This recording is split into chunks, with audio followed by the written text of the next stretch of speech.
A group of students had more than $20,000 worth of belongings stolen from them on a trip. And a man and his dog have a unique perspective on how campus has changed since March 2020. I'm Matthew Griffin, and you'll hear about both of those things on this episode of Duke Week. But first, managing editor Nadia Bay is going to explain why student leaders feel shut out of Duke's decision to move the Career Center into Bryan Center office space.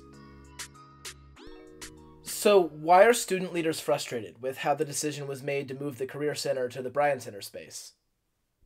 So the main concern for students is that they felt they weren't given adequate opportunity to provide feedback on the decision, which I think has been a recurring theme in a lot of our coverage recently.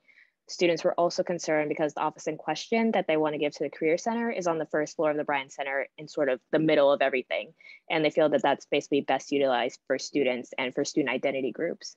A lot of identity groups are on the bottom floor of the Bryan Center, or they don't really have a space at all. So they really want a central location to support marginalized students. How did students express that frustration? Yeah, so student leaders really expressed that frustration through two main avenues. There was an open letter published in the Chronicle Tuesday afternoon, and there was also a letter that was sent to Mary Pat McMahon, Gary Bennett, Greg Victory, who leads the Career Center, and like a few other administrators. Some groups participated in both of those letters. That includes DSG, Duke Student Government, Asian Student Association, DIA, and Mi Gente. And in both of those letters, they called for more transparency from admin and asked that the relocation of the Career Center be paused. And they also proposed some other ideas about how to best support marginalized students on campus. Mary Pat McMahon responded to the student leader's email, and then when the Chronicle reached out to her about the story, she pointed to that response. What did she say to student leaders about the decision? VP McMahon told students that she welcomed a meeting in the future, and she actually informed me this past Friday, October 29th, that they are moving towards a date for that meeting. She also explained to students that the proposed location of the Career Center will allow the center to work more closely with student organizations and identity groups, as well as identity centers. She emphasized both to them and to me that there's progress being made in terms of support for marginalized students, but I don't have any more information on that at the moment. And she also said that the students' approach to the situation troubled her, which some students were alarmed by, but we'll have additional reporting on their response to that email. Last thing I wanted to ask about is the Duke Student Government Senate passed a resolution on Wednesday night about the situation. What does that resolution say?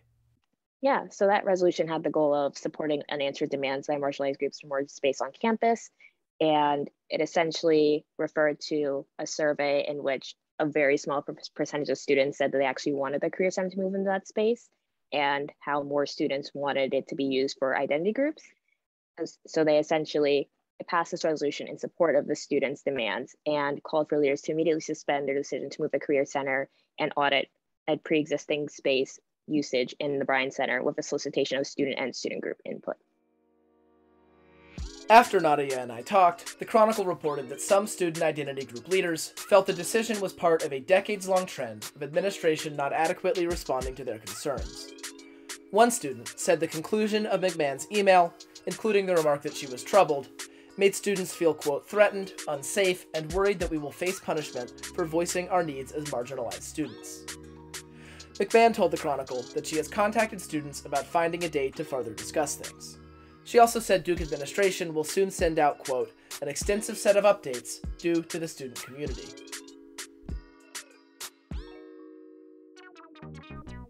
Keith Upchurch and his dog Nugget are fixtures on campus. They can often be seen hanging out at Duke, oftentimes chatting with students.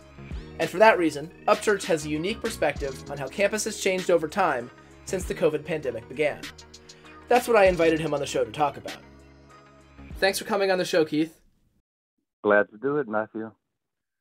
So, to start off, since you often come to campus, even when students are absent, you have a unique perspective on what campus looks like at different times of year, but uniquely how campus has changed over time during the COVID pandemic.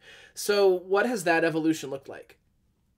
It's really been a dramatic change, almost like death and resurrection. During the last part of March of 2020 and all of April and May, we were not allowed on the main campus. Nugget and I were not allowed on the main campus. But the Duke Pond was open. And so almost every day during that part of the pandemic, we would go and take a walk, at least 30 minutes on the Duke trail, on the trail of the Duke Pond. And of course, no one was wearing masks then, and there was no vaccine. So we were very conscious of that. We didn't see many people, but the ones we did see, we would just turn about face and walk in the opposite direction, because that was before the CDC had recommended people wear masks. And we just didn't know a lot about COVID-19. There were barricades that kept us from entering the main campus. And once they were lifted in, I guess it was late May or early June of 2020, we started going to campus. And we saw a few people that were taking summer school classes. And Nugget was very happy about that and enjoyed interacting with them. And then as time went on, more people came onto campus. Now, this fall semester, it's like a new world. It's almost like old times in some ways, even better, because there's so many people on campus. And that's great news for Nugget, and it's great news for me because we have lots of friends. For students, has it seemed like people are back to their old selves? Does it feel like being at Duke? It really does. Just these past couple of weeks, well, just as recently as yesterday, we were at the Bryan Center Plaza about 1:15, and apparently a lot of classes were ending at that point, and we saw hundreds of students go by. Some wearing masks, many are not, but everybody seemed kind of upbeat. I know they still have the stress of classes, but I think that people's mental health is better now that they can come and go in a way that they couldn't during the worst part of the pandemic. So it was a lot of fun, and it was really sad this first few months to see almost an entire campus going to waste. But I just love to see students coming back, and Nugget certainly does too. It's been very hard for me to explain to Nugget why suddenly everyone disappeared, but he's happy. And have you gotten to reconnect with any old friends on campus? Oh, absolutely. Yeah, some people that took a year off last year, I've seen this fall. Some people who were living off campus last year and are now living on campus are back. So it's just a wonderful feeling. And just incidentally, Nugget has caps for all the major holidays, like Halloween coming up. So we do photo shoots for those, and then I send pictures out on the holidays, you probably know. And that's another way we've reconnected with Duke students. That's great to hear. Well, it's finally starting to feel like fall here in North Carolina. In the spirit of the seasons changing, what's your favorite time of year to come hang out at Duke? Well, I'd say my favorite time to hang out at Duke is probably spring and fall, because the temperature is exactly where Nugget and I like for it to be. Well, Nugget really prefers very cold weather. So she's a winter person, a winter dog. But, in the fall and spring, we have a lot of days in the 60s and 70s. That's not too hot for her, and it's not too cold for me, so it works out great. In the summer, we don't have as many people to interact with, and of course, during the long Christmas break, we don't get to see people for maybe a month or something like that. So I would say this time of year, fall and then spring, are our favorite times. On October 13th, students in the Duke Immerse Imagining the Future of Food program stopped for dinner and ice cream in Oakland, California. When they returned to their vans, they found the back window shattered and many of their belongings missing. Associate News Editor Anisha Reddy is here to talk about the theft and Duke's response to it. So what happened to these students' belongings? Yeah, so the cohort, it was their last night of the trip in Oakland. They went out for dinner and ice cream, and they left their suitcases and backpacks in 2 rental vans, which they parked on a side street. When they came back from the ice cream parlor, the back windows of both of the vans were smashed. All of the backpacks, several of the suitcases, and a total of 11 laptops had been stolen. And so they, immediately contacted the police and the rental van company. And the total value of everything that was stolen was estimated to be over $20,000. Wow. And you also wrote about how Duke responded, including Saskia Corns, who's co-director of the Duke Immerse program, and Amanda Kelso, who's head of Duke's Global Education Office. What did that response look like? Yeah, so essentially They contacted authorities, and then the program director, Saskia Corns, called Amanda Kelso, who is the director of Duke's Global Education Office. Kelso got in touch with airport authorities since the students were scheduled to fly out the next morning. Many of them were missing their IDs, so she arranged a way for those students to get home on the flight that they had scheduled. And then after that immediate crisis had subsided, Duke Immerse and Duke offered students subsidized loans, which are loans that don't accrue interest, in order to reimburse them and help them replace the stuff that was stolen.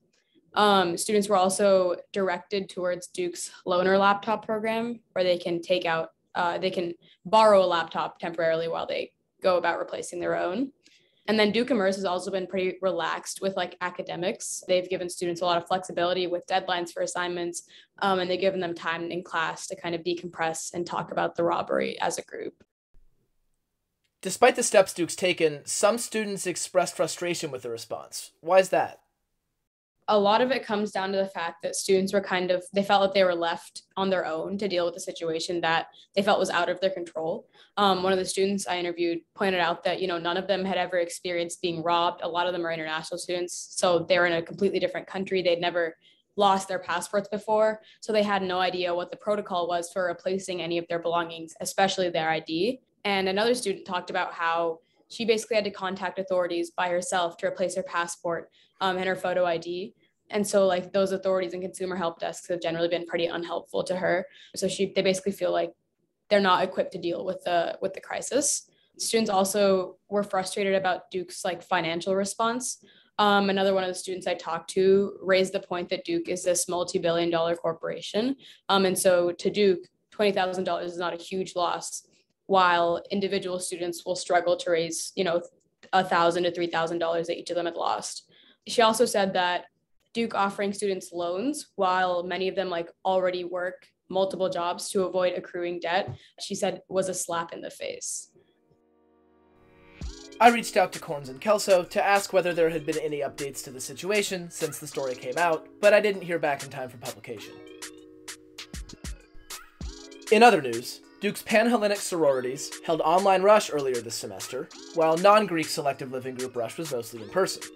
According to Duke's Director for Student Engagement and Leadership, this was largely because of the size of potential Rush events for the different kinds of groups. A $10 million grant from the Duke Endowment, a private foundation based in Charlotte, means the Lilly Library's renovation can move forward, with construction set to start next year. And the Chronicle's preview of the men's basketball season comes out on Friday on DukeChronicle.com and as a print special issue. It's your guide to Coach K's last season, so be sure to check it out. That's all for this episode of Duke Week. If you like what we're doing, subscribe and tell your friends. Our music is Goji Berry Beat by Nana Colbina. Thanks for listening. We'll talk again next week.